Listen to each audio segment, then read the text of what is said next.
CM ಕುರ್ಚಿಗಾಗಿ ಕಾಂಗ್ರೆಸ್ನಲ್ಲಿ ಹಗ್ಗ ಜಗ್ಗಾಟ ಮುಂದುವರೆದಿದೆ. ಇದರ ಮಧ್ಯೆ ಡಿಸಿಎಂ ಡಿಕೆ ಶಿವಕುಮಾರ್ ಇವತ್ತು ಹೈಕಮಾಂಡ್ ಭೇಟಿಗಾಗಿ ದೆಹಲಿಗೆ ತೆರಳಲಿದ್ದಾರೆ. ರಾಹುಲ್ ಗಾಂಧಿ ಅಥವಾ ಸೋನಿಯಾ ಗಾಂಧಿ ಭೇಟಿಗೆ ಚಿಂತನೆ ನಡೆಸಿದ್ದು ತಮ್ಮ ಬೇಡಿಕೆಯನ್ನು ಅವರು ಮುಂದಿಡಲಿದ್ದಾರೆ. ಪಕ್ಷವನ್ನ ಅಧಿಕಾರಕ್ಕೆ ತರುವಲ್ಲಿ ತಮ್ಮ ಶ್ರಮ, ಪಕ್ಷನಿಷ್ಠೆ ಬಗ್ಗೆ ಹಾಗೂ ಸರ್ಕಾರ ರಚನೆಗೂ ಮುನ್ನ ಕೊಟ್ಟಿದ್ದಾರೆ ಅಂತ ಹೇಳಲಾದ ಅಧಿಕಾರ ಹಸ್ತಾಂತರದ ಭರವಸೆಯನ್ನು ಹೈಕಮಾಂಡ್ ನಾಯಕರ ಮುಂದೆ ಪ್ರಸ್ತಾಪ ಮಾಡಲಿದ್ದಾರೆ. ನನ್ನ ಕಷ್ಟ, ಬಯಕೆ ಎಲ್ಲವನ್ನೂ ಹೇಳ್ತೀನಿ ಅಂತ ಹೇಳಿದಾರಂತೆ ಡಿಸಿಎಂ. ಈ ನಡುವೆ ಸಿಎಂ ಬಜೆಟ್ ಪೂರ್ವ ಸಿದ್ಧತಾ ಸಭೆಗೆ ಡಿಕೆಶಿ ಗೈರಾಗಿರುವುದು ದೊಡ್ಡ ಚರ್ಚೆ ಹುಟ್ಟುಹಾಕಿದೆ.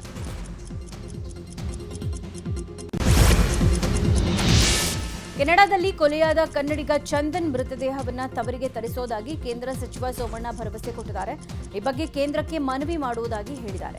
ಶನಿವಾರ ಕೆನಡಾದಲ್ಲಿ ಚಂದನ್ ಮೇಲೆ ಗುಂಡಿನ ದಾಳಿ ಆಗಿತ್ತು. ತೀವ್ರವಾಗಿ ಗಾಯಗೊಂಡಿದ್ದ ಚಂದನ್ ಆಸ್ಪತ್ರೆಗೆ ಸಾಗಿಸೋ ಮಾರ್ಗದಲ್ಲೇ ಸಾವನ್ನಪ್ಪಿದ್ರು. ಟೊರೆಂಟೊದಲ್ಲಿ ಕನ್ನಡ ಸಂಘಟನೆ ಆರಂಭಿಸಿದ್ದ ಚಂದನ್ ವಿಶ್ವ ಆಯುರ್ವೈಶ್ಯ ಸಭಾದ ಕೆನಡಾ ವಿಭಾಗದ ಉಪಾಧ್ಯಕ್ಷ ಕೂಡ ಆಗಿದ್ರು. ಚಂದನ್ ಹತ್ಯೆಗೆ ಇನ್ನೂ ನಿಖರವಾದ ಕಾರಣ ತಿಳಿದು ಬಂದಿಲ್ಲ. ಇತ್ತ ನೆಲಮಂಗಲದ ತ್ಯಾಮಗೊಂಡ್ಲು ನಿವಾಸದಲ್ಲಿ ಶೋಕ ಮಡುಗಟ್ಟಿದೆ. ಇನ್ನು ಕೆನಡಾದಲ್ಲಿ ಭಾರತೀಯರಿಗೆ ಹೆಚ್ಚಿನ ಉದ್ಯೋಗಾವಕಾಶ ಸಿಗ್ತಾ ಇದೆ. ಇದು ಮೂಲ ಕೆನಡಾ ಯುವಕರ ಸಿಟ್ಟಿಗೆ ಕಾರಣ ಆಗಿದ್ದು, ಗ್ಯಾಂಗ್ ಕಟ್ಟಿ ಆಗಾಗ ದಾಳಿ ಮಾಡ್ತಾನೆ ಇರ್ತಾರೆ. ನಮ್ಮ ಉದ್ಯೋಗ ಕಿತ್ಕೊಳ್ತಾ ಇದ್ದಾರೆ, ಇಲ್ಲೇ ಸೆಟ್ಲ್ ಆಗ್ತಾ ಇದ್ದಾರೆ ಅನ್ನೋ ಕೋಪದಲ್ಲಿ ಗ್ಯಾಂಗ್ಸ್ಟರ್ಗಳಾಗಿ ಬದಲಾಗಿ ಹಣ ವಸೂಲಿಗೆ ಇಳಿದಿದ್ದಾರೆ. ವಿದೇಶಿ ಯುವಕರನ್ನ ಕಂಡ್ರೆ ಹಣಕ್ಕಾಗಿ ಬೆದರಿಕೆ ಹಾಕ್ತಾರೆ, ಬಗ್ದೇ ಇದ್ರೆ ಗುಂಡಿಟ್ಟು ಹತ್ಯೆ ಮಾಡ್ತಾರೆ. ಚಂದನ್ ಹತ್ಯೆಯಲ್ಲೂ ಗ್ಯಾಂಗ್ಸ್ಟರ್ಗಳ ಕೈವಾಡದ ಅನುಮಾನ ಇದೆ.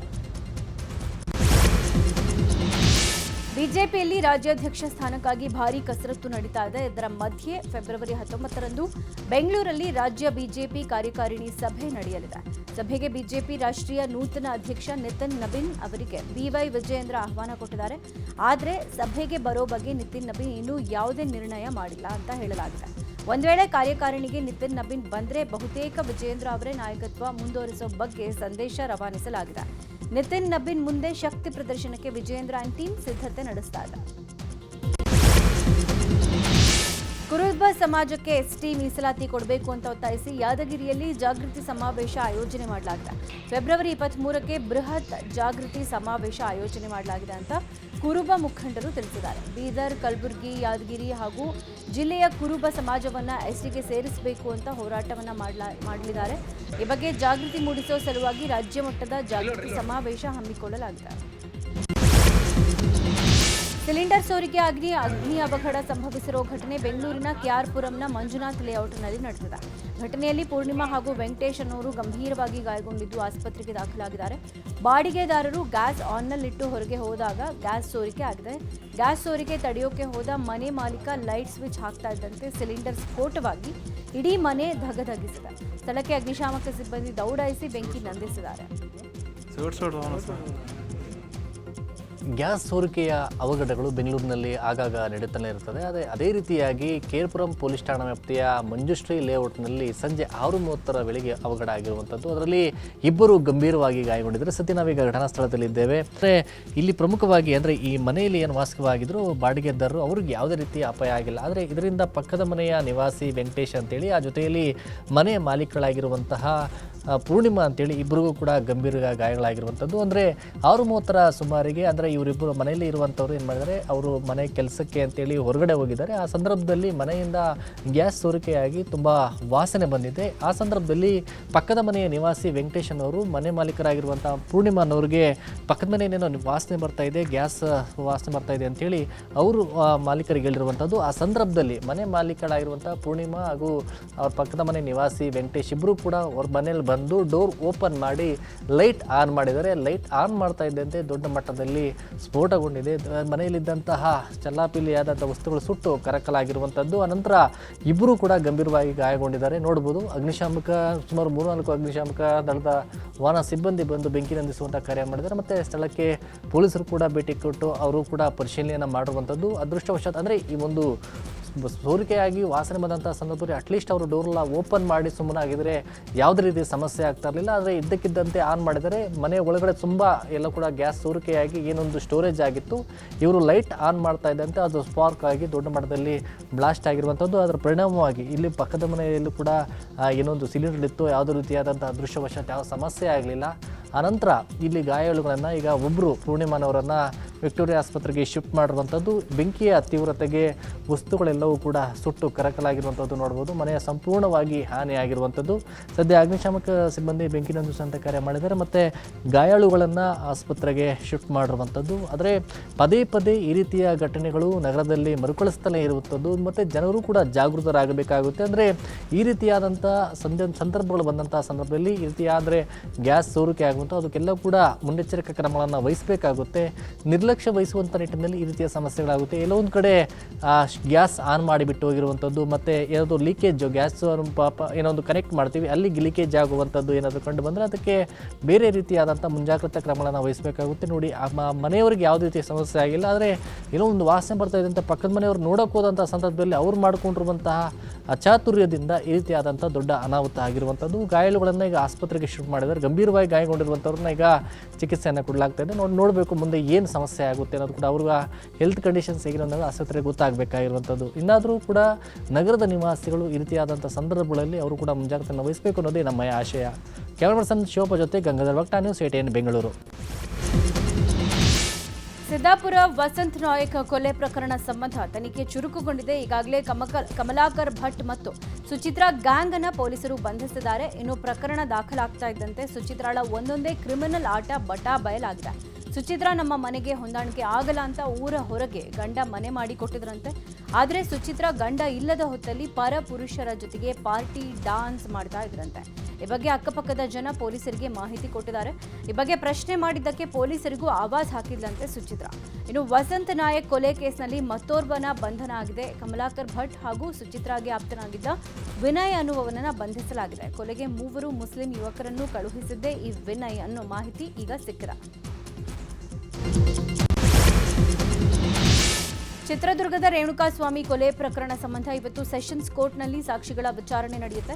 ಪ್ರಾಸಿಕ್ಯೂಷನ್ ಗುರುತಿಸಿದ ಸಾಕ್ಷಿ 1 ಮತ್ತು ಸಾಕ್ಷಿ 3ರ ಕ್ರಾಸ್ ಎಕ್ಸಾಮಿನೇಷನ್ ನಡೆಯಲಿದೆ. ನಿನ್ನೆ ಕೂಡ ಸೆಷನ್ಸ್ ಕೋರ್ಟ್ 2 ಸಾಕ್ಷಿಗಳ ವಿಚಾರಣೆ ನಡೆಸಿತ್ತು. ಆರೋಪಿ ದರ್ಶನ್ ಪರ ವಕೀಲರು 2 ಸಾಕ್ಷಿಗಳ ಕ್ರಾಸ್ ಎಕ್ಸಾಮಿನೇಷನ್ ಮೂಲಕ ವಿಚಾರಣೆ ಮಾಡಿದ್ದಾರೆ. ಇವತ್ತು ಕೂಡ 2 ಪ್ರಮುಖ ಸಾಕ್ಷಿಗಳ ವಿಚಾರಣೆಯನ್ನ 57ನೇ ಸೆಷನ್ಸ್ ಕೋರ್ಟ್ ನಡೆಸಲಿದೆ. ಕೊಲೆ ಪ್ರಕರಣದ ಟ್ರಯಲ್ ನಡೆಸ್ತಾ ಇರೋದ್ರಿಂದ ಎಲ್ಲ ಆರೋಪಿಗಳು ಕೋರ್ಟ್ ವಿಚಾರಣೆಗೆ ಹಾಜರಾಗಲಿದ್ದಾರೆ. ದರ್ಶನ್, ಪವಿತ್ರ ಗೌಡ ಸೇರಿದಂತೆ 7 ಆರೋಪಿಗಳು ಪರಪ್ಪನ ಅಗ್ರಹಾರ ಜೈಲಿನಿಂದಲೇ ಹಾಗೂ ಉಳಿದ 10 ಆರೋಪಿಗಳು ಖುದ್ದಾಗಿ ಕೋರ್ಟ್ಗೆ ಹಾಜರಾಗಲಿದ್ದಾರೆ. ಗದಗ ಜಿಲ್ಲೆ ಶಿರಹಟ್ಟಿ ಮತಕ್ಷೇತ್ರದ ಶಾಸಕ ಡಾಕ್ಟರ್ ಚಂದ್ರು ಲಮಾಣಿ ಭಾಷಣದ ವೇಳೆ ಕಾಂಗ್ರೆಸ್ ಕಾರ್ಯಕರ್ತರು ಅಡ್ಡಿಪಡಿಸಿದ್ದಾರೆ ಅನ್ನೋ ಆರೋಪ ಕೇಳಿಬಂದಿದೆ. ಶಿರಹಟ್ಟಿ ತಾಲೂಕಿನ ಬೆಳ್ಳಟ್ಟಿ ಗ್ರಾಮದಲ್ಲಿ ಪ್ರಾಥಮಿಕ ಕೃಷಿ ಪತ್ತಿನ ಸಹಕಾರ ಸಂಘ ನಿಯಮಿತ ಮಾರಾಟ ಮಳಿಗೆ ಹಾಗೂ ಸಭಾಭವನ ಉದ್ಘಾಟನಾ ಸಮಾರಂಭ ವೇಳೆ ಘಟನೆ ನಡೆದಿದೆ. ಸಚಿವ ಎಚ್.ಕೆ. ಪಾಟೀಲ್ ಭಾಷಣದ ವೇಳೆ ಗ್ಯಾರಂಟಿ ಯೋಜನೆ ಬಗ್ಗೆ ಪ್ರಸ್ತಾಪ ಮಾಡಿದರಂತೆ. ಅದಕ್ಕೆ ಪ್ರತ್ಯುತ್ತರವಾಗಿ ಬಿಜೆಪಿ ಶಾಸಕ ಡಾಕ್ಟರ್ ಚಂದ್ರು ಲಮಾಣಿ ಗ್ಯಾರಂಟಿ ಯೋಜನೆಯಿಂದ ಆಗಿರೋ ತೊಂದರೆ ಕುರಿತು ಪ್ರಸ್ತಾಪ ಮಾಡಿದ್ದಾರೆ. ಇದರಿಂದ ಕೆರಳಿ ಕೆಂಡವಾದ ಕೈ ಕಾರ್ಯಕರ್ತರು ಭಾಷಣಕ್ಕೆ ಅಡ್ಡಿ ಮಾಡಿದ್ದಾರೆ. ಕೆಲ ಕಾಲ ಗೊಂದಲದ ವಾತಾವರಣ ನಿರ್ಮಾಣ ಆಗಿದೆ. ಕೊಪ್ಪಳ ಜಿಲ್ಲೆಯ ಕನಕಗಿರಿಯಲ್ಲಿ ಸರಣಿ ಕಳ್ಳತನ ಹೆಚ್ಚಾಗಿದೆ. ಈ ಹಿನ್ನೆಲೆ ಪೊಲೀಸ್ ಅಧಿಕಾರಿಗಳ ವಿರುದ್ಧ ಸಚಿವ ಶಿವರಾಜ್ ತಂಗಡಗಿ ಗರಂ ಆಗಿದ್ದಾರೆ. ಕನಕಗಿರಿಯಲ್ಲಿ ಇತ್ತೀಚೆಗೆ ಕಳ್ಳತನ ಪ್ರಕರಣಗಳು ಜಾಸ್ತಿ ಆಗಿವೆ. ಸ್ಥಳದಲ್ಲಿದ್ದ ಕನಕಗಿರಿ ಪಿಎಸ್ಐಗೆ ಏನ್ ಕೆಲಸ ಮಾಡ್ತೀರಾ ನೀವು? ತಕ್ಷಣ ಸಿಸಿಟಿವಿ ಪರಿಶೀಲಿಸಿ ಆರೋಪಿಗಳನ್ನು ಬಂಧಿಸಿ ಅಂತ ವಾರ್ನಿಂಗ್ ಕೊಟ್ಟಿದ್ದಾರೆ. ಇನ್ನು ಬೈಕ್ನಲ್ಲಿ ಬಂದು ಮಾಂಗಲ್ಯ ಸರ ಕಳ್ಳತನ ಮಾಡ್ತಾ ಇದ್ದ ಇಬ್ಬರನ್ನ ಚಿಕ್ಕಬಳ್ಳಾಪುರದ ಗೌರಿಬಿದನೂರು ಗ್ರಾಮಾಂತರ ಪೊಲೀಸರು ಬಂಧಿಸಿದ್ದಾರೆ. ಕಳೆದ ಜನವರಿ 27ರಂದು ಮಾದನಹಳ್ಳಿ ಗ್ರಾಮದ ಲಕ್ಷ್ಮಮ್ಮ ಅನ್ನೋರು ಮನೆಯ ಬಳಿ ಹೋಗ್ತಾ ಇದ್ದಾಗ ಬೈಕ್ನಲ್ಲಿ ಬಂದ ಖದೀಮರು ಚಿನ್ನದ ಸರ ಎಗರಿಸಿ ಪರಾರಿಯಾಗಿದ್ರು. 5 ಲಕ್ಷ ಬೆಲೆ ಬಾಳುವ 25 ಗ್ರಾಂ ತೂಕದ ಬಂಗಾರ ಸರ ಕಿತ್ತು ಖದೀಮರು ಎಸ್ಕೇಪ್ ಆಗಿದ್ರು. ಘಟನೆ ಸಂಬಂಧ ದೂರು ದಾಖಲಿಸಿಕೊಂಡ ಪೊಲೀಸರು ಆಂಧ್ರ ಮೂಲದ ಕೃಷ್ಣಾರಾವ್ ಹಾಗೂ ಮಲೇಲಾ ಕೊಂಡಾರೆಡ್ಡಿ ಅನ್ನೋರನ್ನ ಬಂಧಿಸಿದ್ದು 25 ಗ್ರಾಂ ಚಿನ್ನ ಹಾಗೂ 2 ಬೈಕ್ಗಳನ್ನು ವಶಪಡಿಸಿಕೊಂಡಿದ್ದಾರೆ. ಶಾಲಾ ಆವರಣದಲ್ಲಿದ್ದ 2 ಬೃಹತ್ ಗಾತ್ರದ ಮರಗಳನ್ನು ಕಡಿದಿದ್ದಕ್ಕೆ ಅರಣ್ಯ ಸಚಿವ ಈಶ್ವರ್ ಖಂಡ್ರೆ ಅಸಮಾಧಾನ ಹೊರಹಾಕಿದ್ದಾರೆ. ಬೀದರ್ ಜಿಲ್ಲೆ ಬೇಲೂರು ಗ್ರಾಮದ ಸರ್ಕಾರಿ ಪ್ರಾಥಮಿಕ ಶಾಲಾ ಆವರಣದಲ್ಲಿ ವಾರದ ಹಿಂದೆ ಬೃಹತ್ ಮರಗಳನ್ನು ಕತ್ತರಿಸಲಾಗಿದೆ. ಇನ್ನು ಹರಾಜು ಹಾಕಿ ಮಾರಾಟ ಮಾಡೋ ಉದ್ದೇಶದಿಂದ ಕಡಿದ ಮರಗಳನ್ನು ಒಂದ್ ಕಡೆ ಇಡಲಾಗಿತ್ತು. ಈ ವಿಷಯ ತಿಳಿತಾ ಇದ್ದಂತೆ ಸ್ಥಳೀಯರು ತೀವ್ರ ಆಕ್ಷೇಪ ವ್ಯಕ್ತಪಡಿಸಿದರು. ಈ ಹಿನ್ನೆಲೆ ಶಾಲೆಗೆ ಭೇಟಿ ಕೊಟ್ಟ ಅರಣ್ಯ ಸಚಿವ ಈಶ್ವರ್ ಖಂಡ್ರೆ ಅರಣ್ಯ ಸಂರಕ್ಷಣಾಧಿಕಾರಿ ಹಾಗೂ ಡಿಡಿಪಿಐ ಅವರಿಗೆ ಕರೆ ಮಾಡಿ ಮರಗಳನ್ನು ಕಡಿದ ಪ್ರಕರಣದ ಕುರಿತು ಮಾಹಿತಿ ಕೊಡುವಂತೆ ಸೂಚನೆ ಕೊಟ್ಟಿದ್ದಾರೆ. ಪ್ರಧಾನಿ ಮೋದಿ ಅವರ ವಿರುದ್ಧ ಅವಹೇಳನಕಾರಿ ಬ್ಯಾನರ್ ಅಳವಡಿಕೆ ಸಂಬಂಧ ವಿಧಾನಸೌಧ ಪೊಲೀಸ್ ಠಾಣೆಯಲ್ಲಿ ಎಫ್ಐಆರ್ ದಾಖಲಾಗಿದೆ. ಪ್ರಧಾನಿ ಮೋದಿ ಅವರ ಬಗ್ಗೆ ಆಕ್ಷೇಪಾರ್ಹ ಪದಗಳನ್ನು ಬಳಸಿ ಬ್ಯಾನರ್ ಹಾಕಲಾಗಿತ್ತು. ಈ ಬಗ್ಗೆ ಬಿಜೆಪಿ ಕೇಂದ್ರ ವಿಭಾಗ ಡಿಜಿಪಿಗೆ ದೂರನ್ನು ಕೊಡಲಾಗಿತ್ತು. ಬಳಿಕ ವಿಧಾನಸೌಧ ಪೊಲೀಸ್ ಠಾಣೆಯಲ್ಲಿ ಅಪರಿಚಿತ ವ್ಯಕ್ತಿಗಳ ವಿರುದ್ಧ ಕೇಸ್ ದಾಖಲು ಮಾಡಲಾಗಿದೆ. ಇನ್ನು ಇದಲ್ಲದೆ ಮೇಕ್ರಿ ಸರ್ಕಲ್ ಬಳಿ ಅನಧಿಕೃತವಾಗಿ ಬ್ಯಾನರ್ ಫ್ಲೆಕ್ಸ್ ಅಳವಡಿಕೆಗೆ ಮುಂದಾದ ಸಂಬಂಧ ಕೆಪಿಸಿಸಿ ಯುವ ಘಟಕದ ಅಧ್ಯಕ್ಷರ ವಿರುದ್ಧ ಸದಾಶಿವನಗರ ಠಾಣೆಯಲ್ಲಿ ಎಫ್ಐಆರ್ ದಾಖಲಾಗಿದೆ. ಪಾರಂಪರಿಕ ಹೆಮ್ಮೆಯ ಮೈಸೂರು ಸ್ಯಾಂಡಲ್ ಸೋಪ್ಗೆ ಹೊಸ ರೂಪ ಕೊಡಲಾಗಿದ್ದು, ಖ್ಯಾತ ನಟಿ ತಮನ್ನಾ ಭಾಟಿಯಾರನ್ನ 2 ವರ್ಷಗಳ ಅವಧಿಗೆ ಪ್ರಚಾರ ರಾಯಭಾರಿಯನ್ನಾಗಿ ನೇಮಿಸಿಕೊಳ್ಳಲಾಗಿದೆ. ಇವತ್ತಿನಿಂದ ವಿದ್ಯುಕ್ತವಾಗಿ ಪ್ರಚಾರದ ಕೆಲಸ ಆರಂಭ ಆಗಲಿದೆ. ಇದೇ ಸಂದರ್ಭದಲ್ಲಿ ಮೈಸೂರು ಸ್ಯಾಂಡಲ್ ಸೋಪನ್ನು ನವನವೀನ ರೂಪದೊಂದಿಗೆ ಬಿಡುಗಡೆ ಮಾಡಲಾಗುತ್ತೆ ಅಂತ ಬೃಹತ್ ಮತ್ತು ಮಧ್ಯಮ ಕೈಗಾರಿಕಾ ಸಚಿವ ಎಂಬಿ ಪಾಟೀಲ್ ತಿಳಿಸಿದ್ದಾರೆ. ಇವತ್ತು ಕೂಡ ಬೆಂಗಳೂರು ನಗರದ ಹಲವೆಡೆ ಕರೆಂಟ್ ಪೂರೈಕೆಯಲ್ಲಿ ವ್ಯತ್ಯಯ ಉಂಟಾಗುತ್ತೆ. ಕೆಪಿಟಿಸಿಎಲ್ ವತಿಯಿಂದ ಜಾಲಹಳ್ಳಿ ವಿಭಾಗದ 66/11 ಕೆವಿ ಸಬ್ಸ್ಟೇಷನ್ ಉಪಕೇಂದ್ರದಲ್ಲಿ ತುರ್ತು ನಿರ್ವಹಣಾ ಕಾರ್ಯ ಹಿನ್ನೆಲೆ ವಿದ್ಯುತ್ ವ್ಯತ್ಯಯ ಆಗಲಿದೆ. ಬೆಳಗ್ಗೆ 10ರಿಂದ ಸಂಜೆ 5ರವರೆಗೆ ವಿದ್ಯುತ್ ವ್ಯತ್ಯಯ ಉಂಟಾಗಲಿದೆ. ಭೈರವೇಶ್ವರ ಹೋಟೆಲ್, ಶೆಟ್ಟಹಳ್ಳಿ ಗ್ರಾಮ, ಶೆಟ್ಟಿಹಳ್ಳಿ, ಮಲಸಂದ್ರ, ಸನ್ಸಾ ಪ್ರದೇಶಗಳು ಸೇರಿದಂತೆ ಸುತ್ತಮುತ್ತಲಿನ ಪ್ರದೇಶಗಳಲ್ಲಿ ಕರೆಂಟ್ ಪೂರೈಕೆ ಇರೋದಿಲ್ಲ ಹೀಗಂತ ಬೆಸ್ಕಾಂ ಮಾಹಿತಿ ಕೊಟ್ಟಿದೆ. ಕೋಲಾರದಲ್ಲಿ ಅಕ್ರಮವಾಗಿ ಗೋವುಗಳ ಸಾಗಾಟ ಮಾಡ್ತಾ ಇದ್ದ ಕಂಟೈನರ್ ಅನ್ನು ತಡೆದು ಪೊಲೀಸರಿಗೆ ಒಪ್ಪಿಸಿದ ಪುನೀತ್ ಕೆರೆಹಳ್ಳಿ ಅಂಡ್ ಟೀಮ್ ದೇವರ ಹಿಪ್ಪರ್ಗಿಯಿಂದ ಬೆಂಗಳೂರಿಗೆ ಬರ್ತಾ ಇದ್ದ 19 ಹಸುಗಳು ತುಂಬಿದ್ದ ವಾಹನವನ್ನು ಬಜರಂಗದಳ ಕಾರ್ಯಕರ್ತರು ಹಾಗೂ ಪುನೀತ್ ಕೆರೆಹಳ್ಳಿ ತಡೆದು ಪೊಲೀಸರಿಗೆ ಒಪ್ಪಿಸಿದ್ದಾರೆ. ಬೇತಮಂಗಲ ಪೊಲೀಸ್ ಠಾಣೆಯಲ್ಲಿ ಪ್ರಕರಣ ದಾಖಲಾಗಿದೆ. ನಾವು ಗಾಡಿ ಒಳಗೆ ಚೆಕ್ ಮಾಡಿದಾಗ 19ಕ್ಕೂ ಹೆಚ್ಚು ಗೋವುಗಳನ್ನು ಬಹಳ ಹಿಂಸಾತ್ಮಕವಾಗಿ ಯಾವುದೇ ಪರವಾನಗಿ ಇಲ್ಲದೆ ಕಸಾಯಿಖಾನೆಗೆ ತುಂಬಿಕೊಂಡು ಹೋಗ್ತಾ ಇರೋದಾಗಿ ಸೈಯದ್ ಕೂಡ ಹೇಳಿದ್ದಾನೆ. ಹಾಗಾಗಿ ನಾನು ಸರ್ಕಾರಕ್ಕೆ ವಿನಂತಿ ಮಾಡ್ಕೊಳ್ತೀನಿ, ಆದಷ್ಟು ಬೇಗ ಅಕ್ರಮ ಕಸಾಯಿಖಾನೆಗಳ ವಿರುದ್ಧ ಶೀಘ್ರವಾಗಿ ಕ್ರಮ ಜರುಗಿಸಿ. ನಾನು ಮೊದಲೇ ಹೇಳ್ತಾ ಇದ್ದೀನಿ, ನಾವು ಗಲ್ಲಿಲಿರ್ತಕ್ಕಂಥ ಅಕ್ರಮ ಕಸಾಯಿಖಾನೆಗಳ ಮೇಲೆ ಕಾರ್ಯಾಚರಣೆಯನ್ನು ಆರಂಭ ಮಾಡ್ತೀವಿ. ಈ ಹಿಂದೆ ಅಕ್ರಮ ಯುವತಿಗೆ ಮದುವೆ ಆಗೋದಾಗಿ ನಂಬಿಸಿ ಮಗುವಾದ ಮೇಲೆ ಮೋಸ ಮಾಡಿದ ಆರೋಪದ ಮೇಲೆ ಪುತ್ತೂರಿನ ಕೃಷ್ಣ ಜಯರಾವ್ ಮೇಲೆ ಕೇಸ್ ಆಗಿತ್ತು. ಆರೋಪಿ ತಲೆಮರೆಸಿಕೊಂಡಾಗ ಆತನಿಗೆ ಆಶ್ರಯ ಕೊಟ್ಟ ತಂದೆ ಪಿಜಿ ಜಗನ್ನಿವಾಸ್ ರಾವ್ ಸಹಿತ 3 ವಿರುದ್ಧ ಬಿಎನ್ಎಸ್ ಸೆಕ್ಷನ್ 249 ಅಡಿಯಲ್ಲಿ ಪ್ರಕರಣ ದಾಖಲಾಗಿತ್ತು. ಈ ಹಿನ್ನೆಲೆ ತಮ್ಮ ವಿರುದ್ಧ ದಾಖಲಾಗಿರೋ ಪ್ರಕರಣವನ್ನು ರದ್ದುಪಡಿಸಬೇಕು ಅಂತ ಕೋರಿ ಆರೋಪಿಗಳು ಹೈಕೋರ್ಟ್ ಮೆಟ್ಟಿಲೇರಿದ್ದಾರೆ. ವಿಚಾರಣೆ ನಡೆಸಿದ ನ್ಯಾಯಪೀಠ ಯಾವುದೇ ಸ್ಪಷ್ಟ ಕಾರಣ ಇಲ್ಲದೆ ಆರೋಪಿಯ ತಂದೆಯನ್ನ ಈ ಪ್ರಕರಣಕ್ಕೆ ಎಳ್ಕೊಂಡಿದ್ದಾರೆ ಅಂತ ಗಮನಿಸಲಾಗಿದೆ. ಈ ಹಿನ್ನೆಲೆ ಆರೋಪಿಯ ತಂದೆ ಪಿಜಿ ಜಗನ್ನಿವಾಸ್ ರಾವ್ ವಿರುದ್ಧ ಪ್ರಕರಣದ ಮುಂದಿನ ವಿಚಾರಣೆಗೆ ತಡೆಯಾಜ್ಞೆ ಕೊಟ್ಟಿದೆ. ನಡು ರಸ್ತೆಯಲ್ಲಿ ಬೊಲೆರೋ ಜೀಪ್ ಹೊತ್ತಿ ಉರಿದಿರೋ ಘಟನೆ ಬಳ್ಳಾರಿಯ ಹೆಚ್ಆರ್ಜಿ ವೃತ್ತದ ಬಳಿ ನಡೆದಿರೋದು.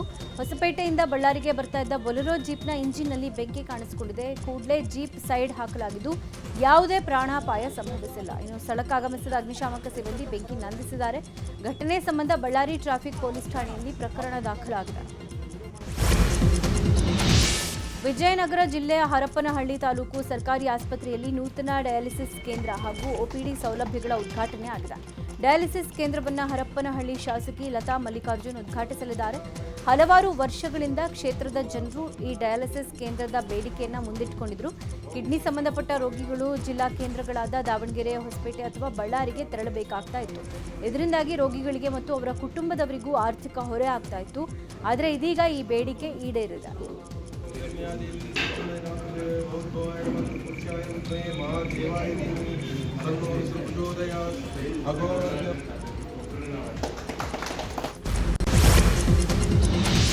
ಸರ್ಕಾರಿ ಅಧಿಕಾರಿಗಳು ತಮಗೆ ನಿಯೋಜಿಸಲಾದ ಸ್ಥಳದಲ್ಲಿರುವ ಕಚೇರಿಯಲ್ಲಿ ಇದ್ಕೊಂಡು ಕಾರ್ಯನಿರ್ವಹಿಸಬೇಕು ಅನ್ನೋ ನಿಯಮ ಇದೆ.